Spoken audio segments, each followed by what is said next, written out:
안녕하세요. 오늘은 뇌성마비 아동과 그 가족이 치료 과정에서 실제로 무엇을 원하는지 그 진짜 목표에 대해 이야기하려 합니다. 미국 질렛 칠드런즈의 임상 데이터와 보행 결과 평가 도구인 GOA를 활용하여 8세에서 12세 아동의 우선순위를 분석한 연구를 중심으로 살펴보겠습니다. 8세에서 12세는 뇌성마비 아동에게 매우 중요한 시기입니다. 세 가지 측면에서 그 이유를 설명할 수 있습니다. 첫째, 이 시기는 신체적 정체기입니다. 대근육 운동 기능, 즉 GMFCS로 측정되는 발달이 최고조에 달한 후 안정되는 시점입니다. 둘째, 사회적 자아가 형성되는 시기이기도 합니다. 중학교 진학을 앞두고 또래와의 관계가 복잡해지고 자신이 남들과 다르다는 사실을 처음으로 깊이 인식하게 됩니다. 셋째, SDR이나 SEMLS와 같은 중대한 임상적 결정이 본격적으로 논의되는 시점이기도 합니다. 그런데 여기서 중요한 질문이 있습니다. 의료진과 가족은 과연 같은 목표를 보고 있을까요? 의료진은 보행장애의 기능적 영향, 즉 얼마나 잘 걷느냐에 초점을 맞추는 경향이 있습니다. 반면 환자와 가족은 어떻게 걷느냐, 다시 말해 걷는 모습이 어떻게 보이는지도 기능 못지않게 중요하게 생각합니다. 진정한 공동 의사결정을 위해서는 이러한 시각의 차이를 먼저 인식하고 개인의 선호와 우선순위를 정확히 파악하는 것이 필수적입니다.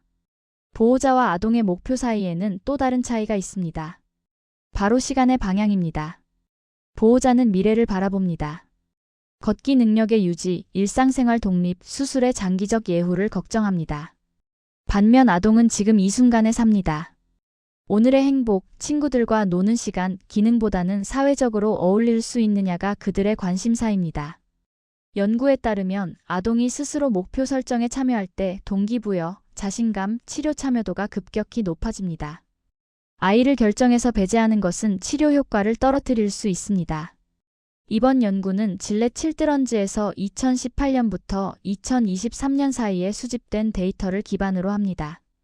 총 257명의 8세에서 12세 뇌성마비 아동 보호자가 GOAL 설문에 응답했습니다.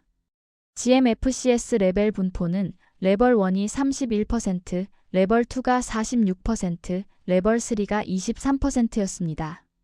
또한 SDR, 즉 선택적 배척신경근 절단술 수술 경험에 따라 수술 경험이 없는 그룹 145명과 이미 수술을 받은 그룹 112명으로 나누어 분석했습니다.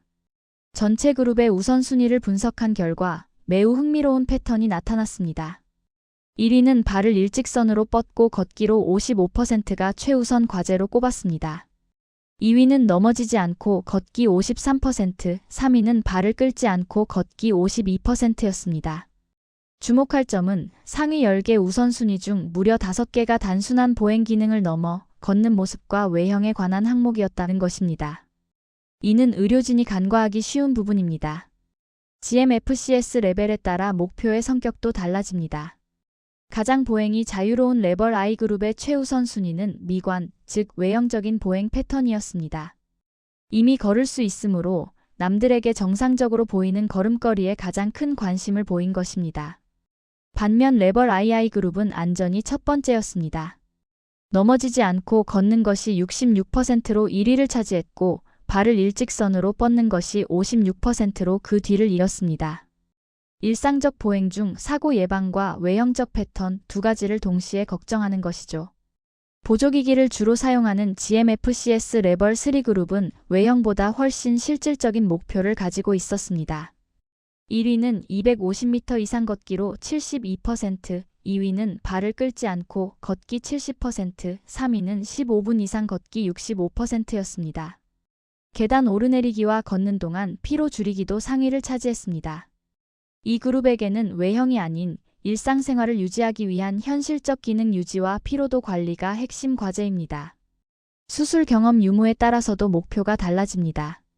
수술을 받지 않은 그룹은 발바닥 전체를 땅에 대고 걷기를 55%로 2위에 올렸습니다. 이는 수술 전 해부학적 교정에 대한 기대감이 반영된 결과입니다. 반면 이미 수술을 받은 그룹은 250m 이상 걷기를 49%로 최우선 순위에 놓았습니다.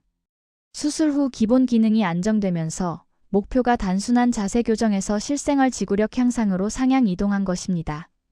발바닥 전체 대고 걷기는 38%로 우선순위가 크게 낮아졌습니다. 이 데이터들은 실제 보호자들의 목소리와 맞닿아 있습니다. 샌디라는 어머니는 이렇게 말했습니다. 아이의 GMFCS 레벨을 더 일찍, 더 솔직하게 알았더라면 목표를 훨씬 잘 설정할 수 있었을 것입니다. 또 다른 보호자 토비와 수저는 가족의 진짜 목표가 아침 등교 준비 시간을 45분 줄이는 것과 같은 실용적 문제라고 밝혔습니다.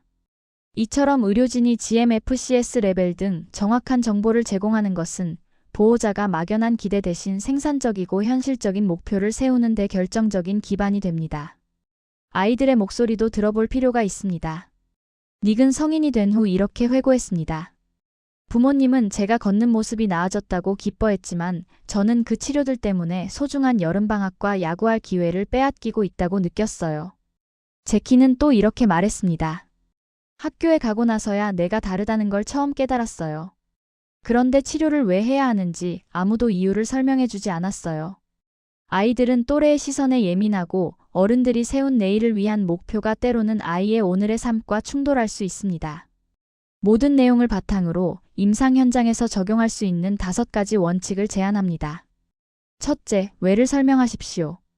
환자와 가족은 일방적인 지시가 아닌 치료의 구체적인 이유를 알고 싶어 합니다. 둘째, 보호자의 실질적 필요를 이해하십시오. 부모의 최우선 순위는 독립성과 실생활 참여에 있습니다. 셋째, 아동의 사회적 자아 인식을 존중하십시오. 이 시기 아이들은 또래의 시선에 극도로 민감합니다. 넷째, 아동을 의사결정의 주체로 포함시키십시오. 아이를 논의에 포함할수록 치료 동기와 자신감이 높아집니다. 다섯째, 우선순위 충돌을 사전에 조율하십시오. 부모, 아동, 의료진 사이의 목표 차이를 미리 인지하고 함께 조율해야 합니다. 마지막으로 이 연구가 전하는 가장 중요한 메시지를 전하고 싶습니다. 환자와 가족의 진짜 목표는 진료실 안의 보행 분석 데이터만으로는 완전히 측정할 수 없습니다. 의료진이 바라보는 기능적 한계 넘어 아침 등교 시간을 걱정하는 부모의 현실과 친구들과 뛰어놀고 싶은 아이의 오늘을 함께 이해할 때 비로소 가장 성공적인 치료 계획이 완성됩니다. 진정한 재활의 시작은 서로의 목표를 듣고 맞추어가는 것에서 출발합니다. 감사합니다.